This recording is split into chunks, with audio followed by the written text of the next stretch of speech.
Just a nurse. That's what Dr. Ashford had called her 3 weeks ago when she'd caught an error on a medication chart. She'd said nothing. She never did. The fluorescent lights of Oak Creek Memorial hummed above her head like distant generators as she moved through the trauma unit with the kind of efficiency that comes from having seen too much to ever be rattled by chaos. Her name was Danielle Ross. She was 47 years old.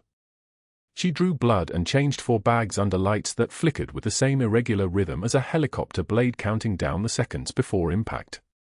The dog tag hung beneath her scrubs on a broken chain, cold against her sternum. She touched it sometimes without thinking, a gesture worn smooth by 20 years of habit. The metal was tarnished silver, engraved with a name and number that no longer matched the woman wearing it. Her left leg ached as she moved down the corridor at 6:56 a.m., favoring it the way she always did when the Norfolk air turned cold and damp. The limp was barely noticeable now. She'd rebuilt herself too many times for people to see the breaks anymore. That was the point. That was always the point. Be invisible. Be competent. Be forgotten. The life flight helicopter landed on the roof at 7:04 a.m. Danielle heard it before she felt it, a distant thud that became a roar, the rotor wash vibrating down through the building like artillery incoming. Her hands tightened on the medication cart she was restocking. White knuckles. 30-second pause. Then the tremor passed and her fingers loosened again. Around her, the other nurses and orderlies didn't even look up. They were used to the sound. They didn't understand what it meant. They didn't carry the memory of a Black Hawk descending through smoke and shrapnel, rotors screaming, the smell of burning diesel and burning flesh mixing in the desert heat. She finished placing the vials in the crash cart. Epinephrine, atropine, amiodarone. Muscle memory older than her civilian credentials guided her hands through the motions. Push 1 milligram epi. Repeat every 3 to 5 minutes. Continue compressions. She knew the rhythm better than she knew her own heartbeat. By 7:18 a.m., the trauma bay doors burst open and the real work began. 2 orderlies wheeled in a stretcher carrying a young man in his early 30s, his body held immobile by a cervical collar and a full-body board. His shirt had been cut away. Bruising across his left shoulder. Contusions on his ribs.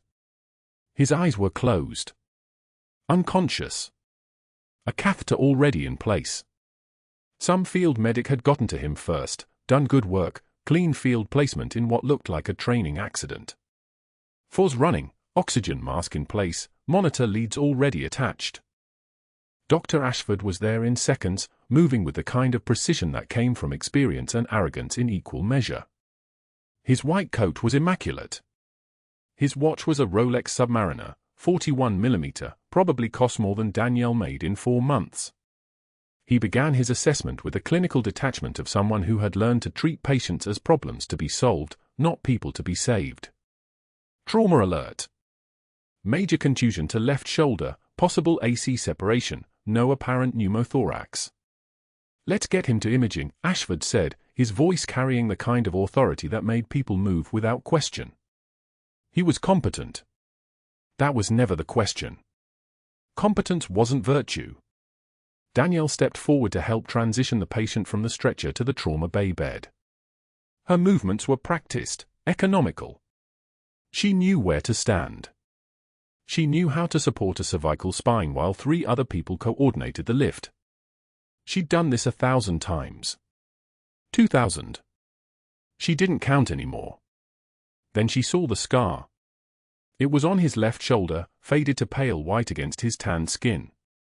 A thin line about 4 inches long, the kind of mark that comes from deep laceration followed by surgical repair. But that wasn't what made her pause. It was the pattern beneath it, the circular bruising around the scar, the way the tissue had healed with a particular architecture that she recognized because she'd created it. She'd created it. The dog tag beneath her scrubs felt heavier suddenly, as if it were pulling her down through the hospital floor and back 20 years to a place that no longer existed except in her hands and her memory. Kandahar. Jolan District. A compound wall blown inward by a VBIED. and a 7-year-old boy caught in the crossfire, bleeding from a shrapnel wound in his left shoulder, shock already setting in from blood loss. She'd been attached to 3rd Battalion, 5th Marines, then Dark Horse Company. Major Danielle Ross, combat medical badge still new enough that she could remember earning it. She'd been running supplies between the aid station and the forward position when the mortars started falling like rain. The boy had no family nearby.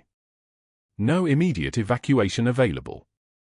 Just Danielle, a pressure bandage, and a decision made in the space between one heartbeat and the next.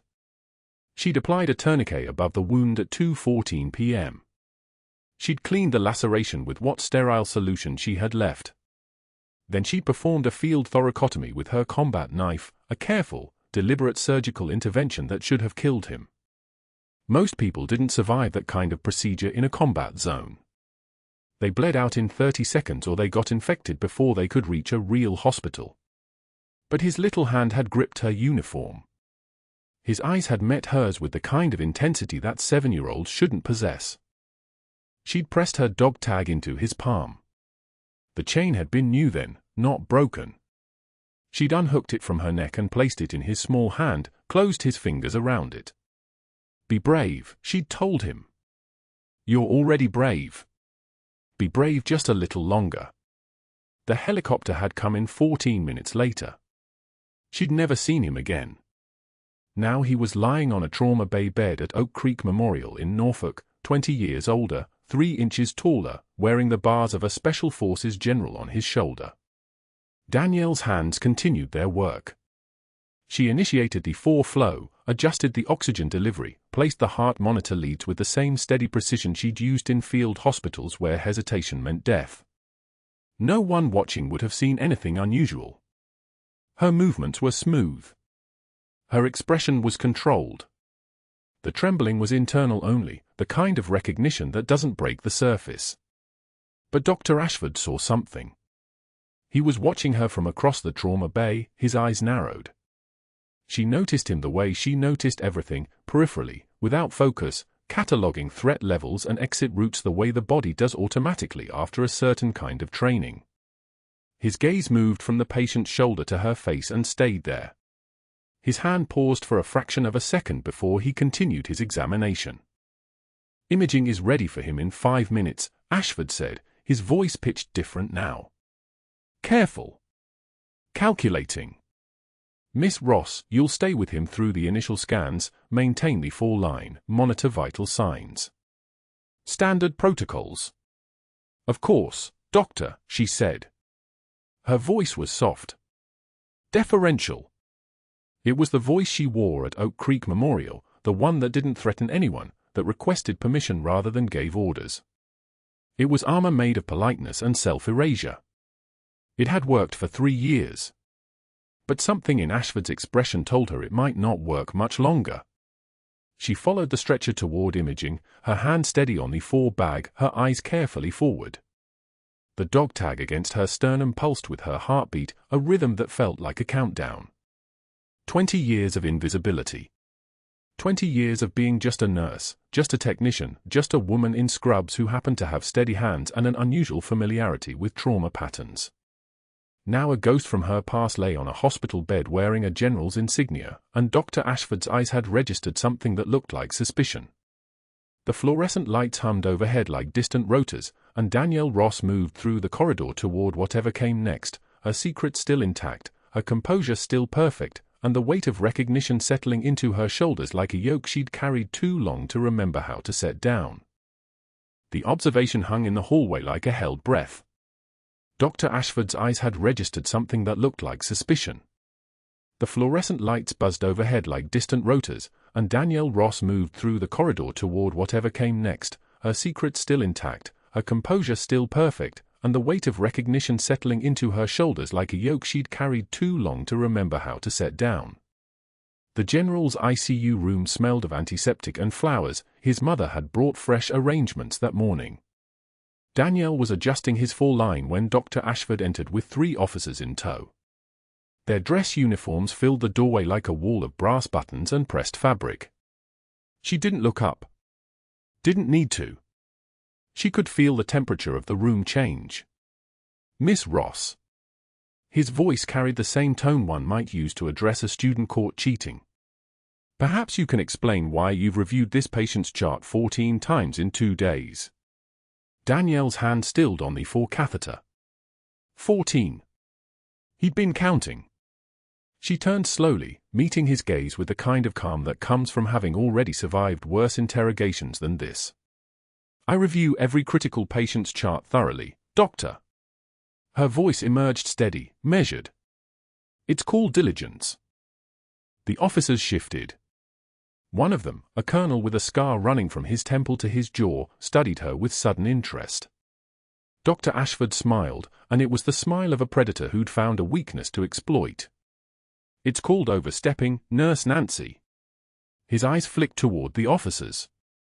Staying in your lane is something we ask of all our nursing staff. Interpretation of combat injury patterns requires medical training, not personal fascination.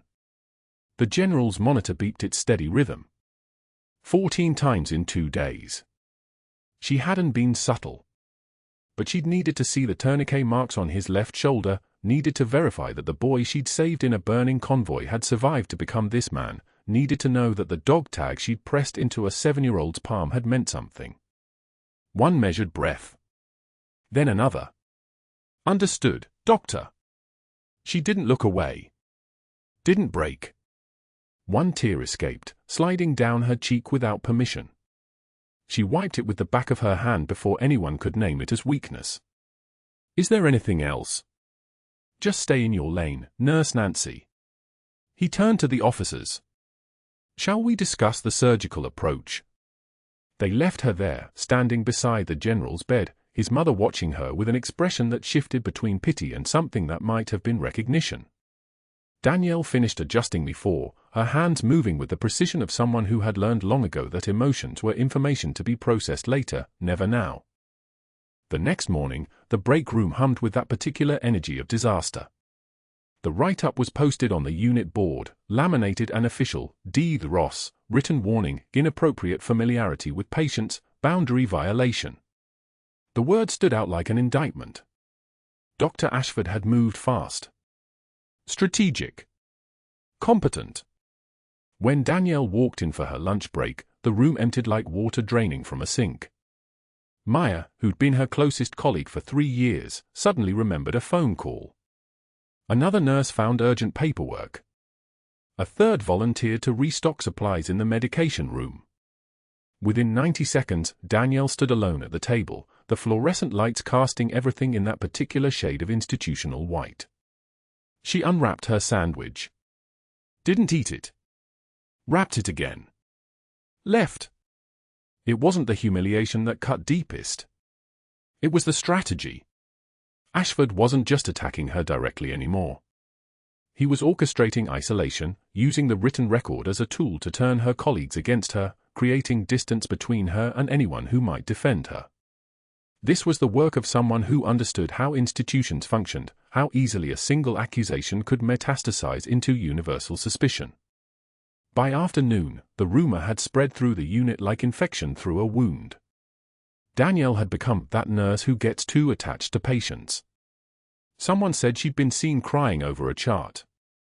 Someone else implied darker things, inappropriate relationships, boundary violations, the kind of whispers that stick to a reputation like scar tissue. She could see it in how people met her eyes, or more precisely, how they didn't. That evening, she sat in the break room alone, typing out incident reports on a patient she'd discharged 4 hours ago. Her documentation was perfect. Exact times. Precise vitals. Temperature. Input and output. Everything by protocol. Everything defensible. Her hands moved like machines, efficient and emotionless, because if she let them shake, the story would be written in tremor. The next morning, Dr. Ashford summoned her to his office. The summons came through the charge nurse, delivered with an apologetic expression that confirmed Danielle already knew what was coming. His office smelled like expensive cologne and leather, the kind of space designed to announce its occupant's importance. He didn't stand when she entered. Your transfer to night shift pediatrics begins in 3 days. He delivered the words like a judge reading a sentence. Clearly, critical care is beyond your emotional capacity. Night shift pediatrics. The assignment was a knife wrapped in administrative language. It wasn't a punishment, officially. It was a reassignment. A lateral move.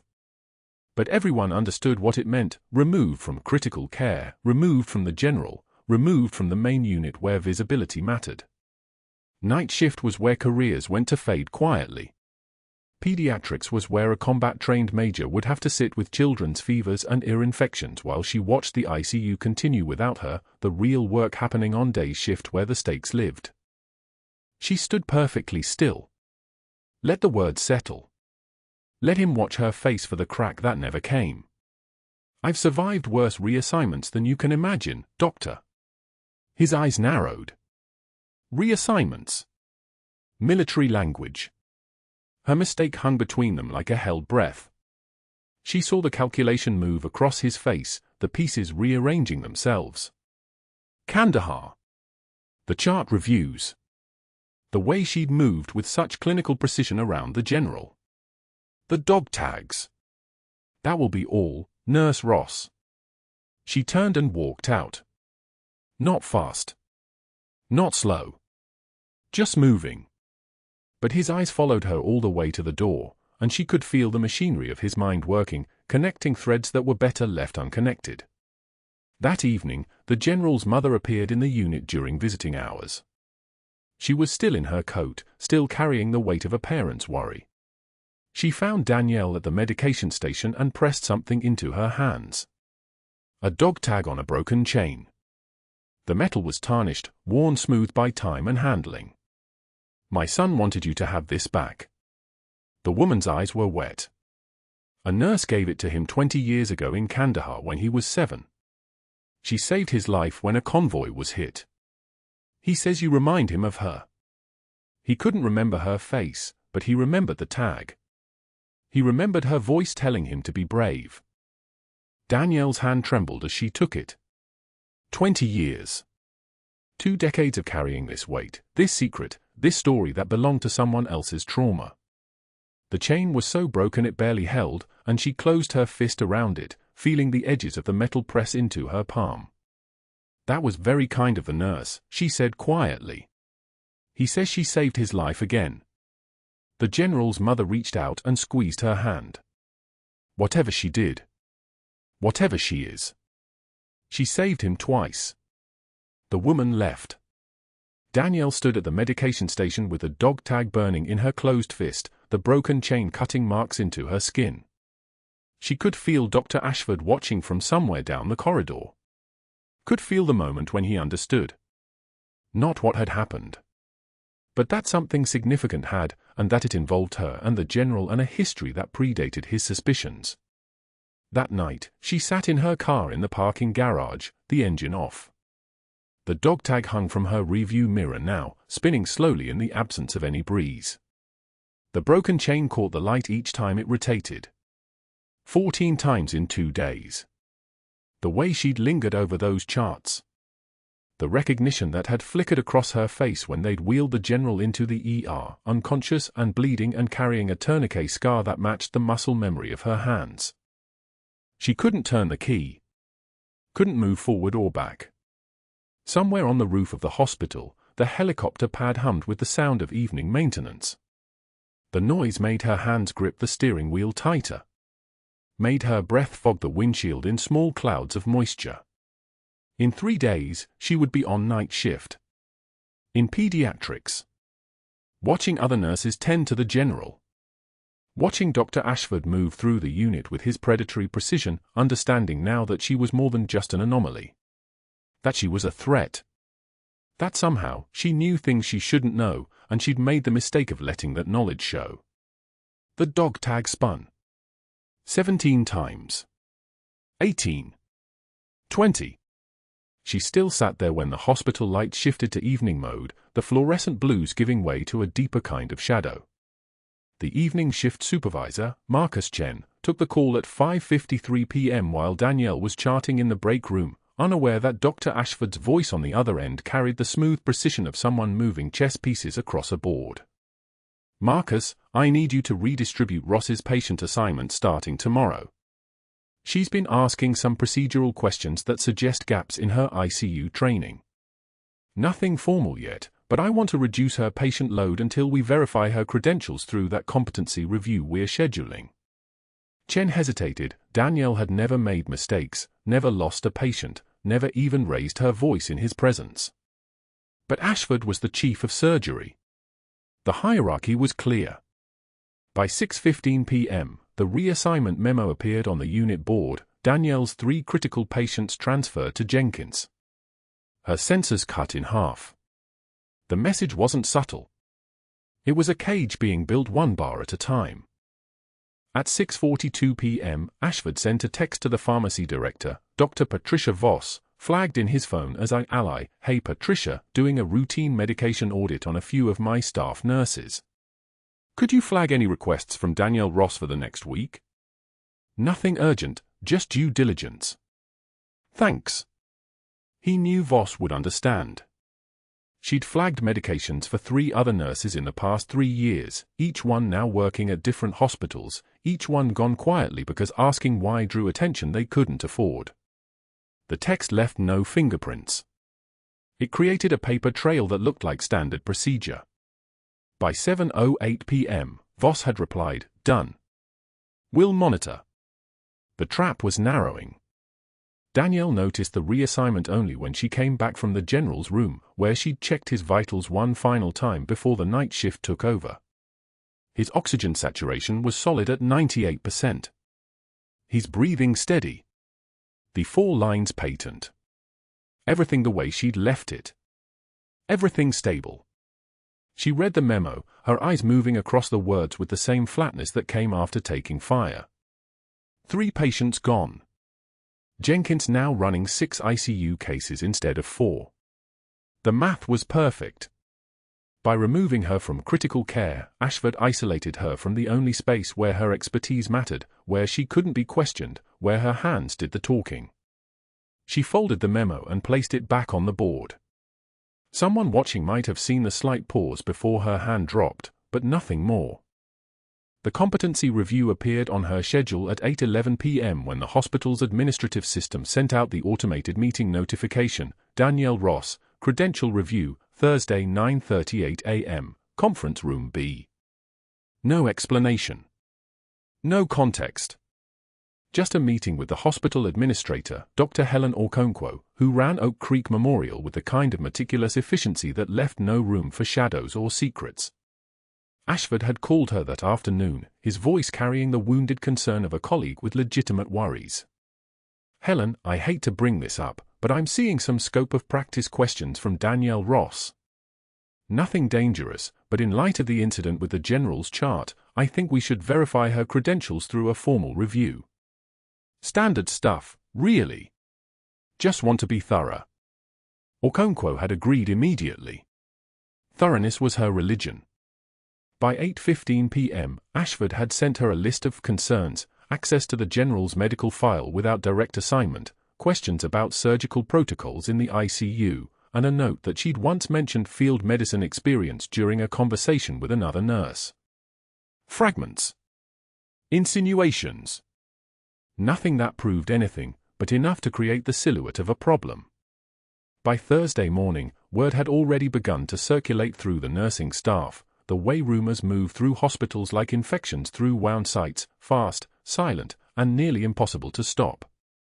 Sarah Kim from the ER asked Danielle about her role in assisting with a central line placement on Tuesday. "Just checking scope of practice stuff for my own knowledge," Sarah said, her voice apologetic but her question deliberate. Then Marcus, making brief eye contact in the hallway, "Hour's been asking about who assists with what. Just a heads up." Then Jennifer from day shift, lowering her voice in the break room, "Dr. Ashford saying you might not have your full credentials. Is that true? I'm not trying to be weird about it, I need to know what scope I can work in with you." Danielle sat in the break room chair at 6:23 p.m. on day 3, her final shift before the pediatric transfer went into effect. The fluorescent lights buzzed overhead like insects trapped in resin. She held a cup of cold coffee that she'd stopped drinking 2 hours ago. Her hands were steady. Her breathing was steady. Everything about her was the texture of granite, pressed down, compressed, waiting. She'd survived worse reassignments than this. She'd survived surgeons who didn't understand. She'd survived being told her hands were too shaky to operate, when the shaking they saw was actually restraint. Restraint was what you learned when you had to hold a dying soldier's hand while you waited for a medevac that might not come. Restraint was what you learned when you couldn't scream. She'd learned to make her composure look like acceptance. Her silence looked like peace. At 7:41 p.m., as she prepared to leave for the night, she walked past the general's room. He was asleep, his chest rising and falling with the rhythm of a man healing. The tourniquet marks on his shoulder were fading from dark purple to yellow-green, the body's way of erasing what it had survived. She didn't stop. She didn't linger. She kept walking, her footsteps measured, her face showing nothing of the storm beneath the surface. That night, at 2:17 a.m., Dr. Ashford made one final move.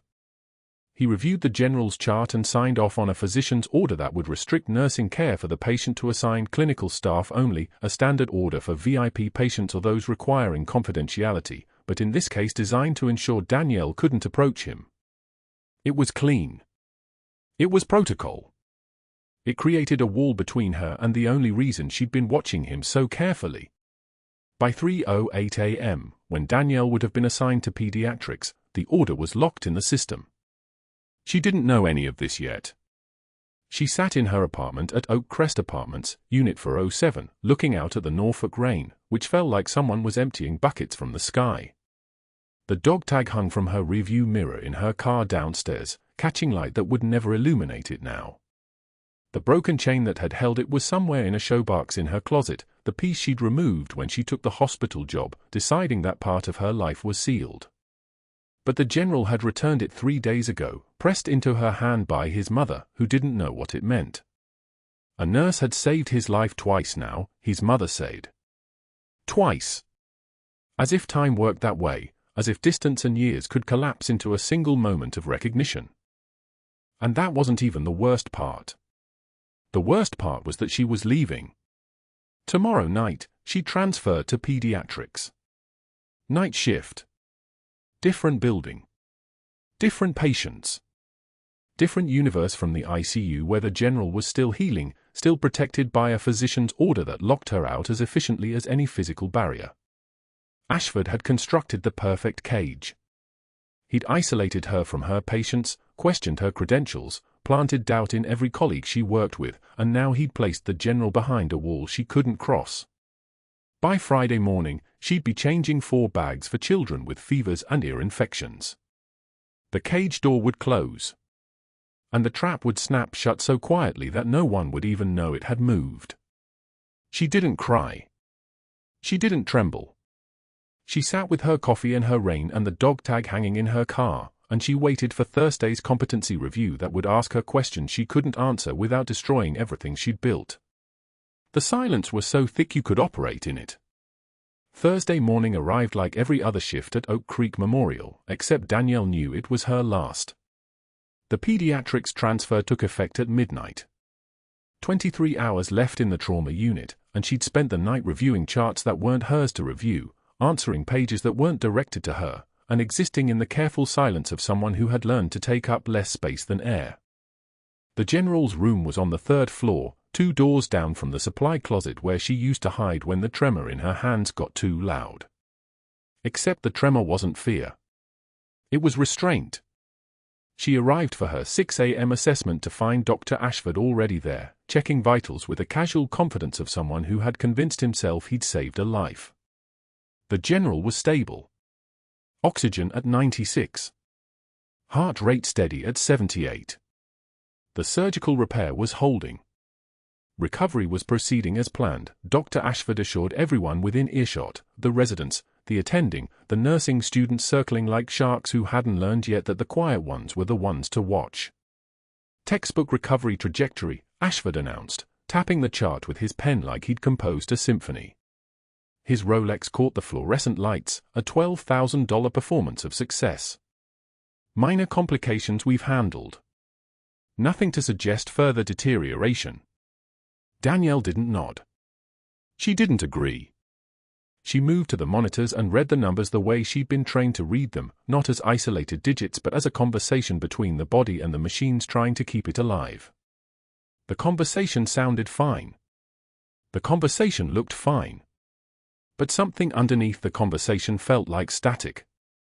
She changed the 4 bag. Drew labs. Checked the dressing. All routine. All exactly what a nurse was supposed to do without asking questions or lingering too long. By 9 a.m., she documented everything and stepped back into the hallway where she belonged. By 10:36, the general crashed.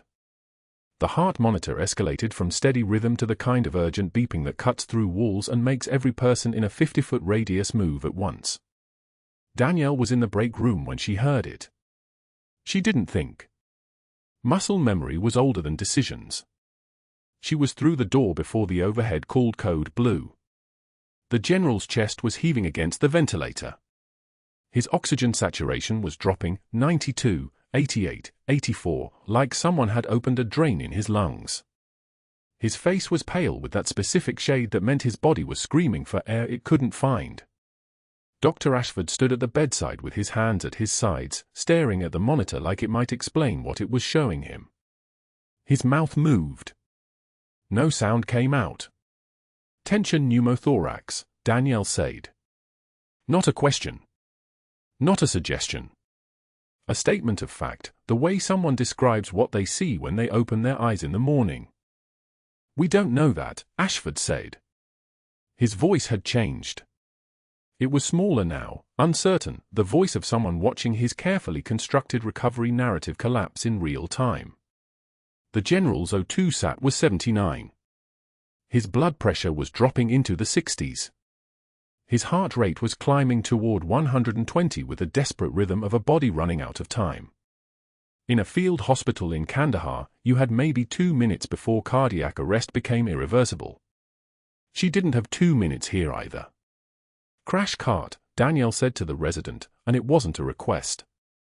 It was the kind of command that comes from somewhere deeper than her job title. 14-gauge angiocath. Second intercostal space, midclavicular line. The resident moved. The tech moved. The nursing assistant moved. The only person who didn't move was Ashford, and his not moving was the loudest thing in the room. She positioned her hand on the general's chest, found the anatomical landmark, the space between the second and third ribs where she'd learned to work on bodies that were still breathing gunfire and dust. The needle went in smooth. The hiss of air escaping sounded like relief. The monitor shifted. O2 climbing. 82, 88. 92, the heart rate began its descent from panic back toward control. The general's chest rose and fell with the ventilator, synchronized now instead of fighting. By the time she finished, the crash cart she'd called for was arriving through the door, and the general's vitals were stabilizing with a kind of clean recovery that told you exactly what had been wrong and exactly how right the fix had been. Ashford's face went white.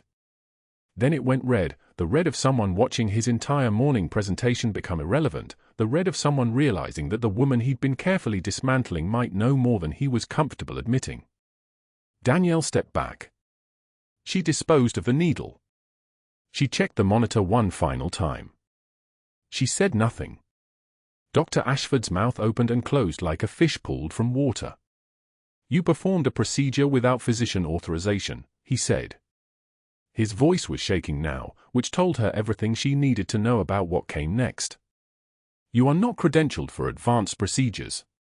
You violated protocol. The general was in cardiac arrest, Danielle said. Her voice was flat, calm, the voice of someone explaining facts to someone who wouldn't understand them no matter how clearly they were stated. That procedure saved his life. That was assault, Ashford said. On a patient. You're coming with me. Now. Within an hour, 2 security guards arrived at the nurse's station. Their badges were polished. Their faces were blank, the professional blankness of people who'd stopped asking why they were moving bodies from point A to point B. Danielle followed them because compliance was easier than explaining. Because the path of least resistance led exactly where she was already walking anyway. The HR office was on the 5th floor, painted in shades of beige that were designed to make everything feel less real. Ashford was already there. The hospital administrator, a man named Pierce whose face suggested he'd never worked a shift in his life, sat behind a desk the size of a Lincoln Town car. "Miss Ross," Pierce said, and she noticed he didn't say Major. Nobody ever did. "Dr. Ashford has documented that you performed an advanced medical procedure without proper authorization or credentialing. Needle decompression is not within the scope of standard nursing practice." "That procedure saved his life," Danielle said. Not a defense. A statement. She sat down because they'd indicated chairs, and standing would have required more of her composure than she currently had in reserve. "That procedure was a violation of hospital policy and state nursing law," Ashford said. He'd regained some color now, some of his certainty. The certainty of someone who controlled the narrative, who had documentation and policy and the weight of the institution behind him. "Your suspension is effective immediately. Pending the outcome of the board investigation, we're recommending termination." "The general survived," Danielle said.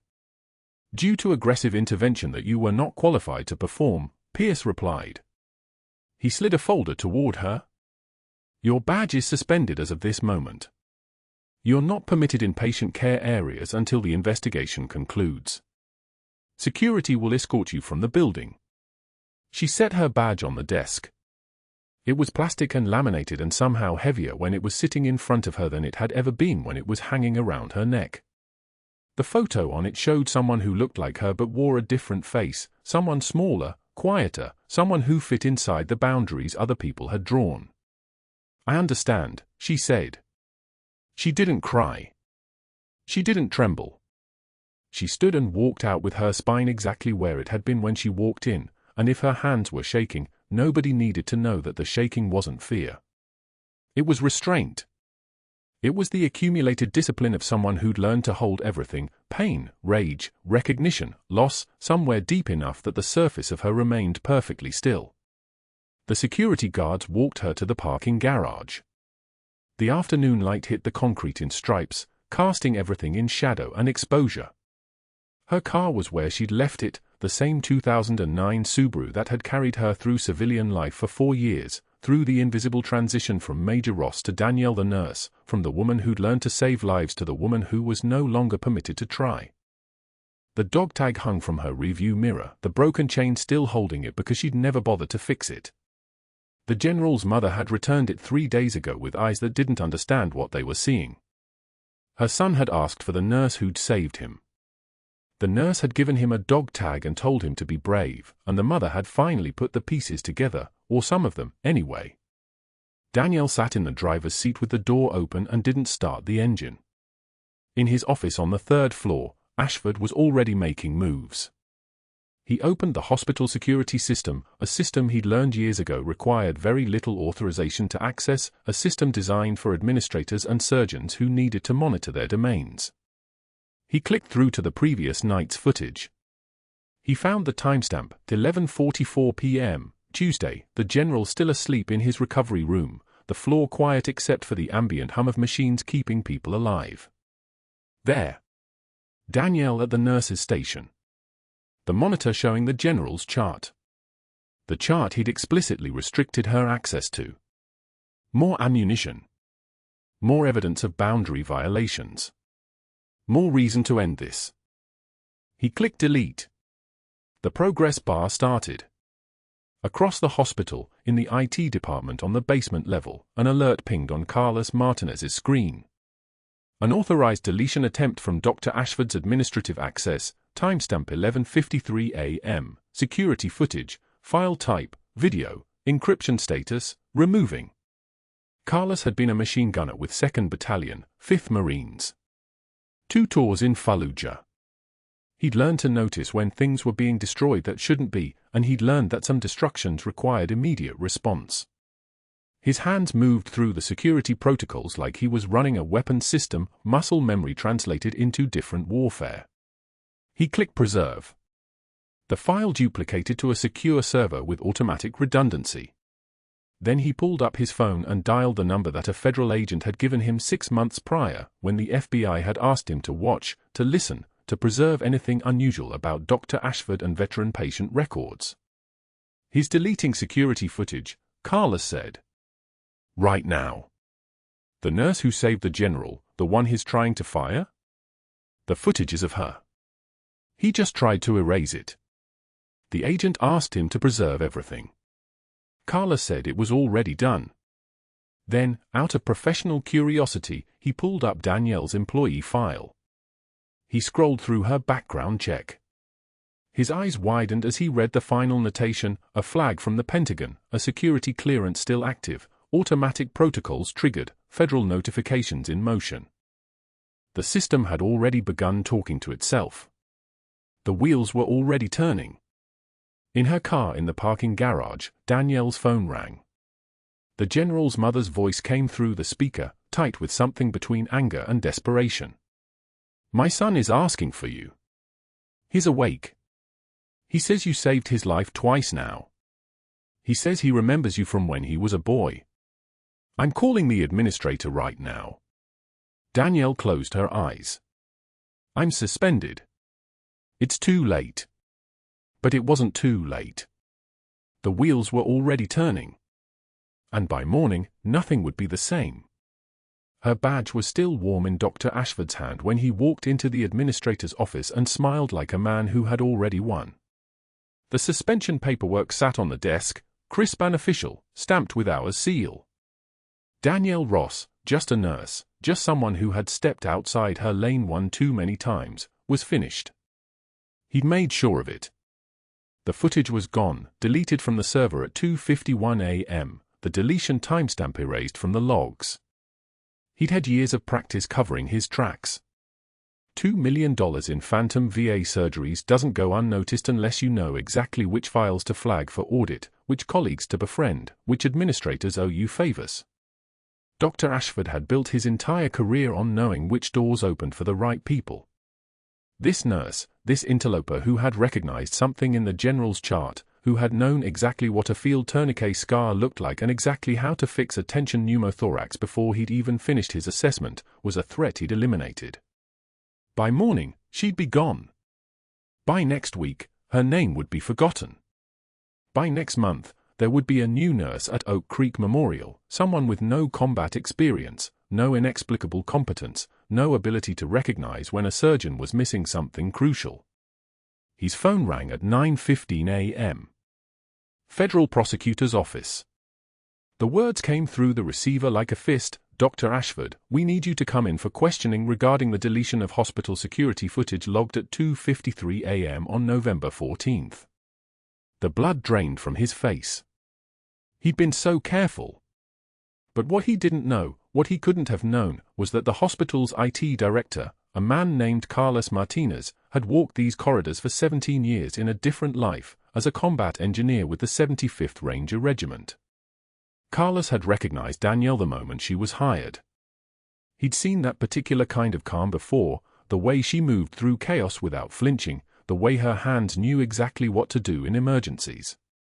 He'd watched Dr. Ashford, too, watched his patterns, and when the deletion request came through, unusual, rushed, logged by someone trying to cover tracks, Carlos had made a decision. He'd preserved every frame. Then he'd walked to the federal building and handed them everything. The administrator's office filled with tension so thick it pressed against the walls. Danielle sat with her back straight, badge suspended on the desk in front of her like a fallen soldier. The papers had been signed an hour ago. Practicing beyond her scope. Insubordination. Failure to adhere to chain of command. All of it true if you didn't know what had actually happened in that trauma bay, if you didn't understand that the difference between following protocol and breaking it is sometimes the difference between a patient living and a patient dying.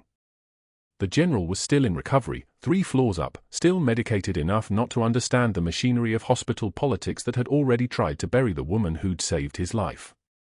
Then the doors opened. He walked in, still favoring his left side, still moving with the careful deliberation of someone whose body was remembering how to work, but his eyes were focused and his voice was steady. "That woman is Major Danielle Ross." The room went silent. The fluorescent lights hummed their antiseptic song. The administrator's mouth opened and closed without producing sound. 12 years of service. 3 combat tours. 2 medical discharges, both classified. The general's voice was the sound of authority that had nothing to prove, that had commanded men through hostile territory and lived to tell about it. "She saved my life in Kandahar when I was 7 years old. She saved it again 5 days ago." The FBI agent who had been waiting in the hallway stepped forward with a file, blue cover, classified, stamped across the front in red letters that seemed to glow. They slid it across the desk toward Danielle with the kind of reverence usually reserved for sacred objects. Inside were photographs of a younger woman, images of field hospitals and dusty compounds, and then the medals. Bronze Star with Valor. The first agent's voice was steady as concrete, for actions under direct fire in the Jolan district of Fallujah. Purple Heart. The second agent continued, awarded for wounds sustained during combat operations. Combat Medical Badge. The third agent, a SEAL team leader with the bearing of someone who had seen the absolute worst and decided to protect the people who couldn't protect themselves, stepped forward. His name was David Halloway, call sign Breaker, and his voice carried the weight of testimony. Major Ross saved 16 lives under direct fire before the IED took her left leg below the knee and ended her active service. She did it with a combat knife when her surgical kit was destroyed. She did it bleeding out. She did it anyway. The silence lasted exactly 3 seconds. Then the administrator began reaching for the phone, already composing apologies he didn't yet have the words for. The general's phone had already rung. By afternoon, the FBI agents had moved their investigation into high gear. The evidence against Dr. Ashford had been accumulating for months: 47 phantom surgeries billed to the Veterans Affairs System, $2 million in fraudulent claims paid to accounts he controlled through shell corporations registered in Delaware. The medical board's forensic accountant had cross-referenced his surgical logs against actual operating room schedules and found 17 surgeries that had never happened. The server log showed something worse. Dr. Ashford had been accessing patient files for veterans who had no business on his service roster, veterans whose names matched patterns that suggested he was targeting the most vulnerable, men and women with complicated cases, with multiple injuries, with medical history so dense that an extra phantom surgery could slip through the cracks like water through a sieve. Carlos Martinez handed the preserved footage to the investigating agents with the same calm he'd brought to his military service. The deletion attempt was there, time-stamped and detailed: Dr. Ashford's credentials accessing the security system at 2:06 a.m., a deletion command executed with surgical precision, and then the restore. Carlos had known better than to delete evidence. He backed it up to 3 separate servers. He tried to cover his tracks the moment she saved that general's life, Carlos said. That's when he knew it was over. She was too competent. She was going to keep asking questions. So he moved first. The federal prosecutor's office convened a grand jury. The testimony came in waves: nurses who had questioned why certain surgeries showed no incision sites or healing, hospital billing staff who had flagged suspicious patterns, the anesthesiologist who had noticed operating room schedules that didn't match surgical logs. Dr. Ashford's attorney fought hard, arguing procedural errors and administrative oversights, but the obstruction charge, the deliberate deletion of security footage, sealed everything shut. Destroying evidence in an active federal investigation isn't a gray area. It's not a matter of interpretation. It's conspiracy. The medical board moved first, revoking his license in an emergency hearing that lasted 90 minutes. His malpractice insurance sent a letter citing willful fraud and deliberate misconduct. The insurance company would not cover his legal defense. His attorney's retainer ran dry 3 days before trial. The plea deal appeared on a Tuesday: 4 years federal prison, full restitution of $2 million, lifetime ban from practicing medicine, and cooperation with ongoing investigations into hospital billing practices across 12 states. Dr. Ashford, who had stood in surgical bays with the confidence of a man who owned the space, who had ordered nurses around like chess pieces, who had believed himself untouchable because his family had money and connections and the kind of arrogance that comes from never losing a single negotiation, sat in a federal courtroom and heard the judge pronounce his sentence. His wife filed for divorce the same week. His house went into foreclosure. His license to practice medicine became a historical record of shame. Danielle's badge was returned with a formal apology from the hospital administrator, hand-delivered at 8 a.m. But when they offered her the position of Clinical Director of Emergency Services, a corner office, administrative authority, the kind of career trajectory that most nurses spend decades working toward, she held the offer letter for exactly 7 seconds and then handed it back. "I'm a nurse," she said. "I want to be at the bedside." The administrator's hands shook as he took the letter. He'd never seen someone turn that down. Most people would have built an empire with that kind of institutional power. Most people would have spent the next 5 years rebuilding their reputation from a position of authority. Danielle walked back to the ICU and clocked in for the night shift. The general, recovered to the point where they'd cleared him for duty, made a request through official Pentagon channels that his medical discharge be reviewed. Danielle's discharge, specifically. The review took 2 weeks. The decision took 1 day. Her medical discharge was retroactively upgraded to full retirement with all honors and benefits, including service-connected disability compensation and a revised DD-214 that reflected her true rank and decorations. The ceremony was small, just the general, his mother, the SEAL team leader Holloway, and Carlos Martinez in his marine dress blues, all of them standing in a small conference room at the hospital with morning light coming through one window. The general, in his own dress uniform, pinned the Bronze Star on her scrubs. "You saved my life when I was 7 years old. You were a major then, even before you wore the rank. You saved it again at 32. I owe you everything." Danielle took one measured breath, the way she had taken 1,000 measured breaths through 1,000 emergencies where her hands had to remain steady even when everything inside her wanted to shake.